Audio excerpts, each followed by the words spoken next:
Avanti classes में आप सभी का हार्दिक स्वागत है। आज फिर एक नए टॉपिक के साथ आज हम किसी तत्व की परमाणु संख्या, परमाणु भार, प्रोटॉनों की संख्या, न्यूट्रॉनों की संख्या, इलेक्ट्रॉनों की संख्या को कैसे निकालें इसके बारे में हम बात करेंगे। सबसे पहले इससे पहले वीडियो में मैंने परमाणु संख्या क्या होती है उसके बारे में डिटेल से बताया था। परमाणु संख्या क्या होती है? परमाणु संख्या किसी भी परमाणु के नाभिक में उपस्थित प्रोटॉनों की संख्या को परमाणु क्रमांक कहते हैं। इसे जेड से दिखाया जाता है। इसके बाद में परमाणु द्रव्यमान या परमाणु भार, ये क्या होता है? किसी परमाणु के नाभिक में उपस्थित प्रोटॉन एवं न्यूट्रॉनों की कुल संख्या के योग को उस परमाणु का परमाणु द्रव्यमान या परमाणु भार कहा जाता है। इसे ए से प्रदर्शित किया जाता है। चलिए, हमारे कुछ तत्व दिए हुए हैं कि जैसे हमारा तत्व दिया हुआ है सोडियम। तो इसमें देख रहे हैं कि ये जो नीचे 11 है, इनको हम क्या बोलेंगे? परमाणु क्रमांक बोलेंगे।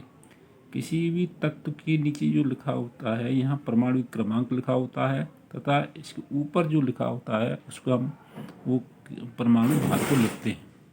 अब ये सोडियम दिया हुआ है, तो इसमें हम देखते हैं कि इसमें परमाणु क्रमांक कितना है। इसका परमाणु क्रमांक 11 दिया हुआ है।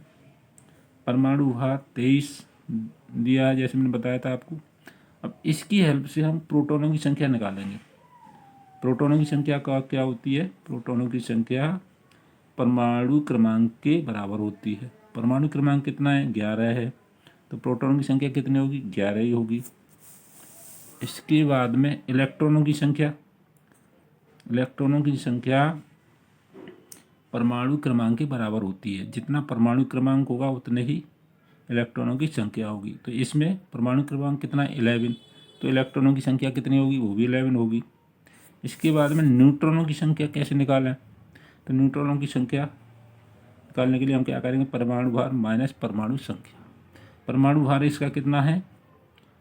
23 है। और परमाणु क्रमांक कितना है? 11 है। तो इसको हम निकालेंगे तो माइनस करेंगे तो इस पर 12 आएगा। न्यूट्रॉन की संख्या 12 आ गई। इसी तरह हम एक दूसरा हमारा वो दिया हुआ है एल्युमिनियम। चलो इसकी भी स्टडी करते हैं। एल्युमिनियम है, तो इसमें मैंने बताया था नीचे परमाणु क्रमांक लिखा होता है और ऊपर परमाणु भार लिखा होता है। तो परमाणु भार इसका कितना है? 27। परमाणु संख्या कितनी है? 13 है। तो प्रोटॉनों की संख्या कितनी होगी? प्रोटॉनों की संख्या परमाणु संख्या के बराबर ही होती है। इसमें परमाणु संख्या 13 है, तो प्रोटॉनों की संख्या भी 13 होगी। अब इसमें इलेक्ट्रॉनों की संख्या कितनी होगी? तो जो इलेक्ट्रॉनों की संख्या होती है वो परमाणु संख्या के बराबर ही होती है। और इसमें न्यूट्रॉन की संख्या कैसे निकालें? न्यूट्रॉन की संख्या होती है परमाणु भार माइनस परमाणु क्रमांक। परमाणु भार कितना है? 27। परमाणु क्रमांक 13, माइनस करेंगे 14 आ जाएगा। तो न्यूट्रॉनों की संख्या निकल के आ गई 14। एक और तत्व दिया है हमारा कैल्शियम।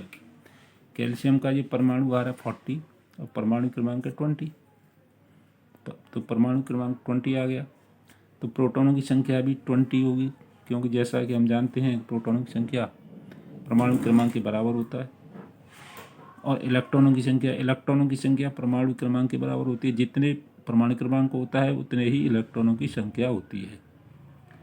और परमाणु भार ये ऊपर लिखा जाता है। परमाणु भार 40 है।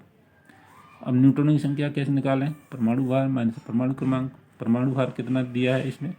40, तो 40 लिख लिया। और परमाणु क्रमांक कितना है? 20 है, तो 20 लिख लिया। माइनस करने पर 20 आया। तो न्यूट्रॉनों की संख्या कितनी आई है? 20। उम्मीद करता हूँ कि ये आपकी समझ में अच्छी तरह से आ गया होगा। प्लीज़ चैनल को लाइक करें, शेयर करें, सब्सक्राइब करें। धन्यवाद। Thank you.